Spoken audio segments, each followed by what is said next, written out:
VIPKID? How do I apply? Should I do the SMART demo? Is VIPKID even worth it in 2020? In today's video, I'm going to answer all 4 of those questions. Now, if you are new here, hello, welcome. My name is Alejandra Landano. I have been a VIPKID teacher for the last 2.5 years.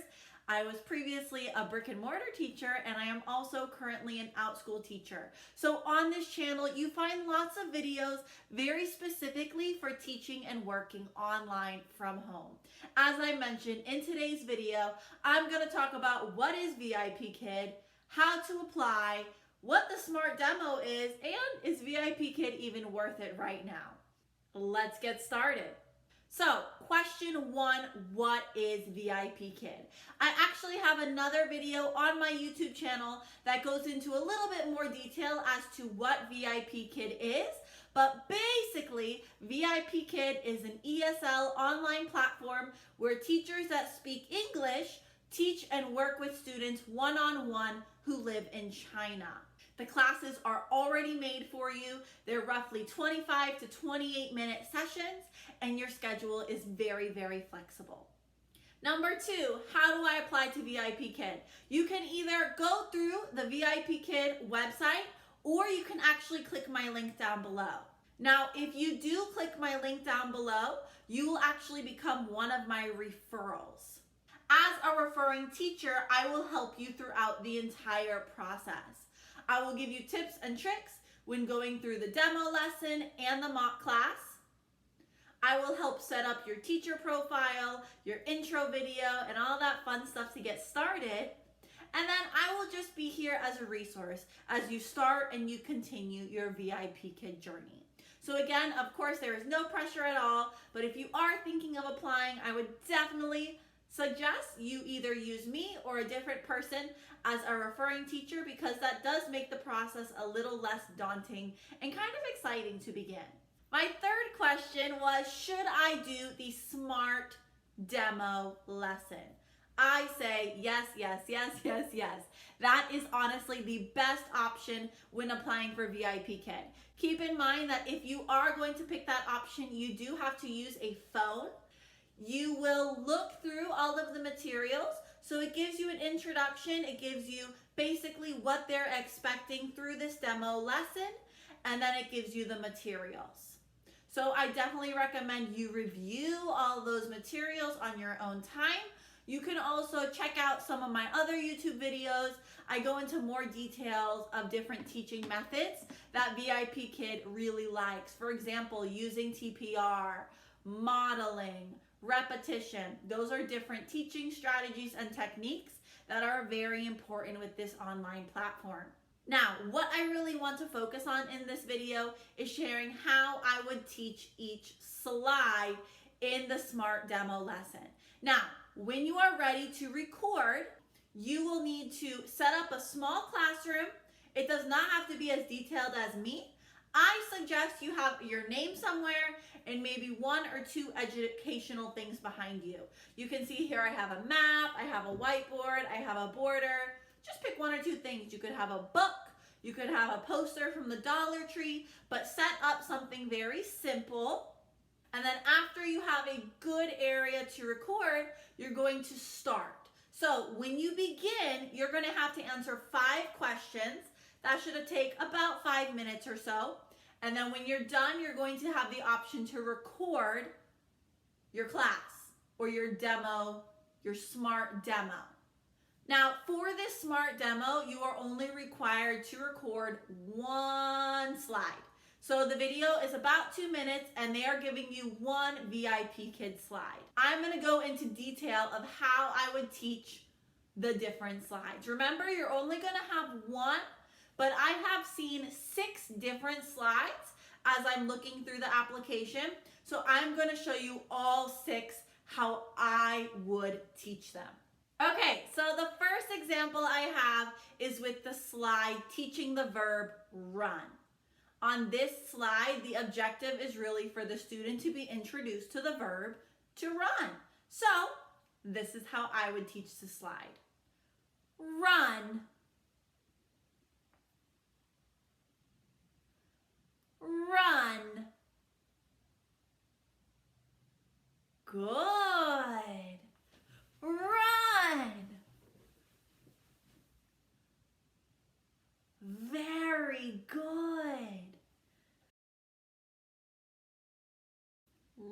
Runs.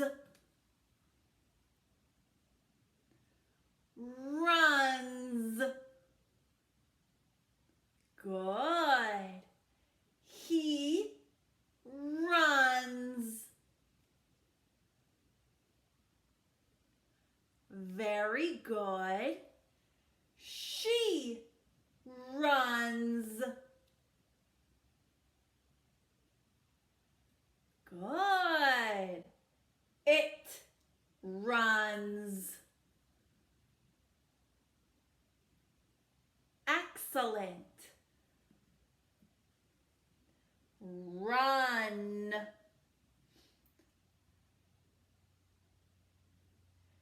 They run. Very good. She runs. Yes, she runs. Very good. All right, so that is just an example of how you could teach this slide. You saw I repeated the verb runs twice in the beginning. I pointed to my mouth, I cut my ear. I'm using TPR to show the student I want them to repeat. I definitely recommend you do that. Also, if you notice, I used TPR when running. I showed the student what that verb run means. You want to have some movement. And finally, I used a prop. So I have a whiteboard and I have my pronouns pre-written on the side. I definitely recommend you have a whiteboard with your pronouns pre-written, and then you can fill in the verbs. For this slide, I could also have possibly a boy, a girl, and a dog. And every time I'm talking about that pronoun, I hold up that prop. For example, if I had he runs. Good. It runs. Good. She runs. Good. And then they run. Excellent. So either one could work. You could use these props. So 2D props of a girl, a boy, and some animal. So he, she, it, they, and then just have them repeat, do TPR. Or you could have them repeat and do it with the whiteboard. You could also hold this up when you read. He runs. She runs. So lots of great ideas for this slide. So my second example is teaching this and that. Again, this slide is introducing those two words, this and that. And by the end, they want the students to say, this is my mom and that is an apple. So let me show you what I would do. Now, there are a few props you can also use. If you have flashcards, for example, I have a flashcard that has an apple, but I do not have a flashcard for a mom. So there are a few options I could do. I could make my own flashcards either on a sticky note or on an index card, or I could have two whiteboards, have a mom and have an apple. It's totally up to you as to how you want to teach the slide. Now for me, what I would do, I have tons of whiteboards. So maybe I could draw, I could even do this during class, draw the apple and the mom, or you can do it beforehand. So I'm going to draw my apple. I can even draw an apple.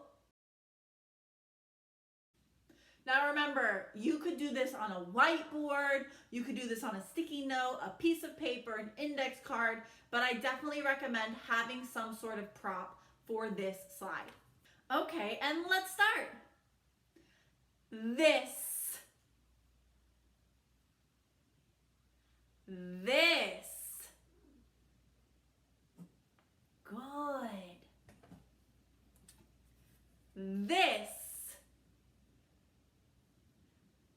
This is my mom.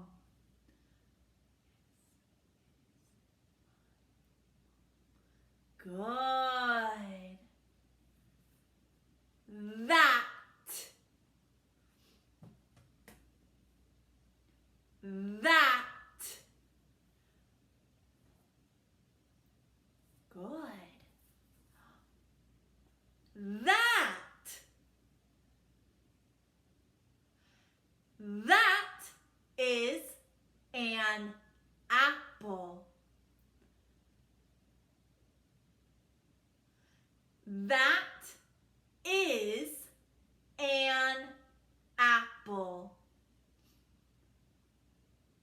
Good. Who is this?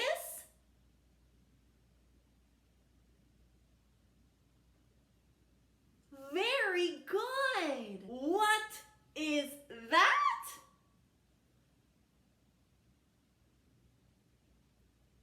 Excellent.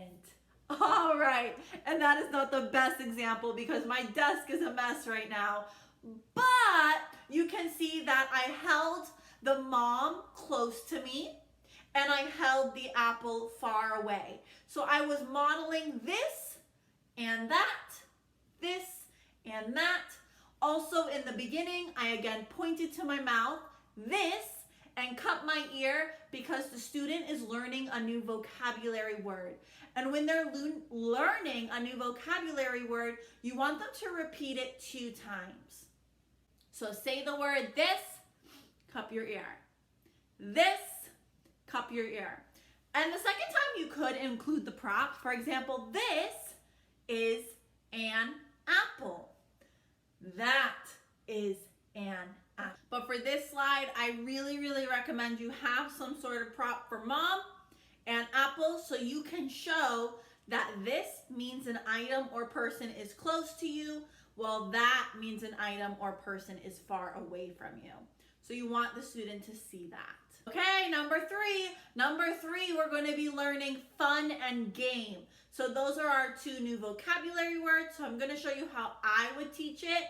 Now for this slide, this one's honestly not my favorite because it is a little bit challenging, or I don't have anything that I would really use per se to show game. I was thinking maybe blocks because that's what's in the picture. So if you had blocks, you could have like a flashcard, you could draw some blocks. Maybe you have an actual game. I don't. I could think of like a video game, or if you had physical props, but try to think of a cute game that you might have, or just something simple. I'm going to show you how I would teach this slide. So remember, they're learning the words fun and game, and the goal is to repeat the complete sentence by the end. Fun. Fun. Fun. Good. Game. Game. Good. Game. Good. The game is fun.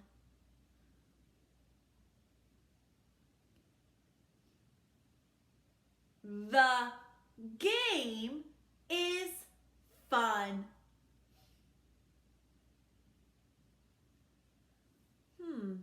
Is the game fun? Yes. The game is fun. Very good. So again, that one's not my favorite. I don't know why. I don't really have any cool props for game. You could definitely be creative though. Like I said, you could have a flashcard that has some sort of game. I always think of like a video game. So you could do TPR for game. You could have a flashcard. You could draw a fun game on a whiteboard. So honestly, when you're doing your smart demo, I really recommend you have a whiteboard because whiteboards can be a prop for anything. literally anything. It takes 5 seconds to draw a quick picture of something. So definitely recommend you have a whiteboard as a prop, just an FYI. All right, our next one, I think we're on number 4, I think. The next one is focusing on introducing the verb like. And here you have the verb like, and you want the student to repeat the sentences, I like to play soccer, and she likes to play ping pong. So this one's actually a pretty long slide, but let me show you what I would do. Like.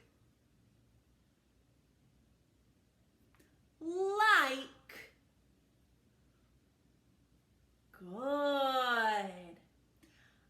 I like to play soccer.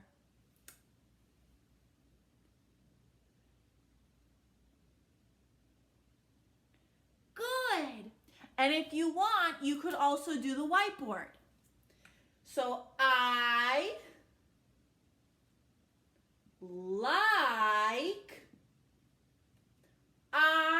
like to play soccer.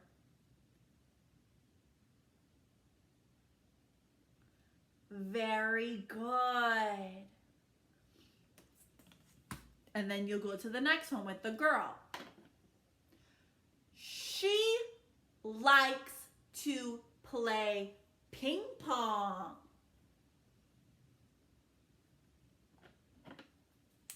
Good. You can go back to the whiteboard. She likes to play ping pong. Now you can show ping pong. It's harder to show soccer. That's why I have the soccer ball. But that's basically it. You could even ask them after, do you like soccer? And that's a good extension question idea. But there's actually a lot you can do for this one. Just some suggestions or some ideas, like either make a heart with your hand, showing you like something, have a prop of a heart, showing you like something, draw a heart. This is also a heart in China, hence why it's on my shirt. Like, but do some sort of TPR for like when you're introducing that verb. Remember, you want to make sure it's repeated twice. And then for soccer, I feel like the easiest thing to do is to have a soccer ball.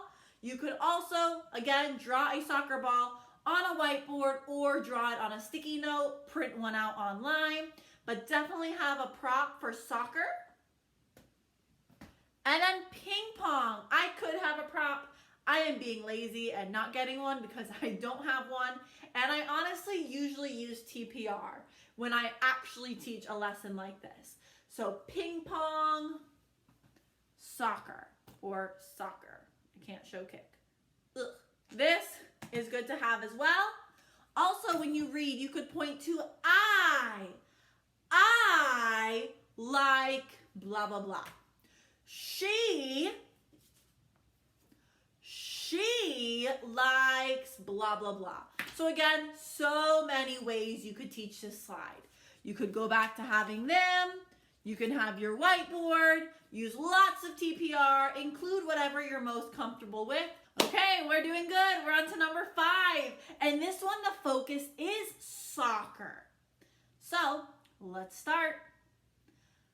Soccer. Good. Soccer.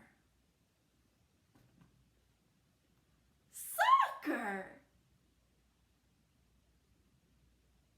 Good. He plays soccer. Good. For this slide, I feel like there's 2 ways you can go. So we're learning he plays soccer. At the bottom, it also mentions they want you to review thirsty. So you could teach thirsty. Thirsty. Thirsty.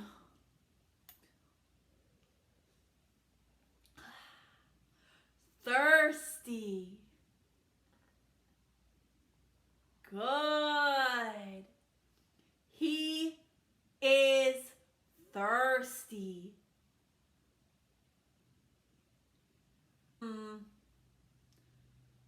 Circle.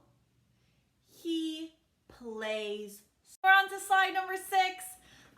Just FYI, like, you do not have to teach exactly how I'm teaching these slides. These are just tips, suggestions, and ideas. You do whatever you're most comfortable with, and you do want to keep in mind that VIPKID has a few things they're looking for. They're looking for your speed to be slow. You don't want to use incidental language, so you don't want to say, can you please repeat, this is blah, blah, blah. You just want to be straightforward. Talk slowly. Make sure every time you teach a new vocabulary word, they're saying it 2 times. You're pointing to your mouth, you're pointing to your ear, you're using movement. So just take bits out from this video today. You don't have to do, again, you don't have to do exactly what I'm doing. I am not a perfect teacher. This is just me sharing my ideas, hoping someone finds this a little helpful. Okay, let's do our last one, which is slide number 6. And this is where you're going to focus on the verb have. So they're learning conjugating, what is it? He has and they have. So that's the focus. I feel like this is a great way to use this setup. So I'm going to show you 2 different ways you could possibly teach this verb. Have. Have. Good. Has. Has. Good. He has. Now, for demonstration's sake, because I do not have my tablet with me right now, you're going to pretend like this is the tablet. I definitely recommend either a prop, so an actual tablet. You could print out a tablet online, draw a tablet, all of these suggestions I've been mentioning, but definitely have a prop for tablet because we want the student to repeat, he has a tablet. He has a tablet. Good. And the next one is they have a tablet. So, back to my props. They have a tablet. Good. And remember, you could extend and say, who has a tablet? You could wait. You could even hold this up to help. They have a tablet. Very good. Also, keep in mind, you should be doing rewards. And I know I haven't talked about it yet really in this video, but VIPKID likes reward systems throughout their actual classes. So I use very, very simple rewards as a teacher. Just an idea, my simplest kind of go-to reward is simply stars. So every time the student does a good job, they earn a star. Now VIPKID, once you actually start teaching with them on their platform, the goal for the student is to get 5 stars. So I'll use that with physical rewards as well as rewards in the classroom. But for example, if they repeated that sentence, I could say, good job. I give you 1 star. You could give them a reward in the beginning to show or introduce your reward system. When you do a good job, you get a star. And then after they do a good job, you get a star. Very good. Remember, very simple. You could even say, red star. And do something like that. But you do want to have a reward system as well in your SMART demo class. But that kind of concludes my walkthrough. I hope those were a little helpful. Just some different teaching techniques and strategies, really focusing on what VIPKID looks for. And just very, very quickly, if I go over it again, VIPKID wants you to speak slowly. Remember, they are not native speakers. Do not use incidental language. You're talking very slowly. Use TPR, whether it's instructional or educational. For example, when you're teaching verbs, try to act it out like run or walk. So you want to act things out. Be very lively. I definitely recommend, this is just a side note, that you stand up and teach. I stand up and teach probably 85 to 90% of the time. I only sit down if I'm with an older student or my legs are really, really tired. But I think I'm a lot better of a teacher when I stand up. I definitely recommend you stand up during your demo lesson or your smart demo because it allows you to have more energy. If you have any questions at all, do not hesitate to send me an email. I love helping other teachers. Again, I would definitely appreciate if you're one of my referrals, but you do not have to be. If you have a question and you don't have a referral or you'd rather not, you can always just send me a message in my inbox and I'd be more than glad to help. But if you are one of my referrals, I will really focus on you and help you get through the entire process. And I am here again as a resource. So going to my last question, is VIPKID even worth it in 2020? I say a big yes. Now, if you have watched some of my other videos, you know that I used to be an iTutor group teacher and I just started without school. And VIPKID just really has an important place in my heart. I love the teaching platform. I love working one-on-one with students. And VIPKID, I've come to the point where I have so many regular students that I don't know, it doesn't even feel like a job sometimes. It's just I'm conversing and interacting with students on the other side of the globe, which is really, really cool. So I do think it's a great opportunity for so many people, whether as a side gig, full-time, if you really dedicate time and effort, it definitely can be a full-time job. But yeah. Okay, everyone, this wraps up this nice and long video. I hope you found it helpful. Again, if you have any questions, please do not hesitate to let me know. My email is down below. I am here as a resource to help you. Thank you all for watching. I'll see you guys next time. Bye.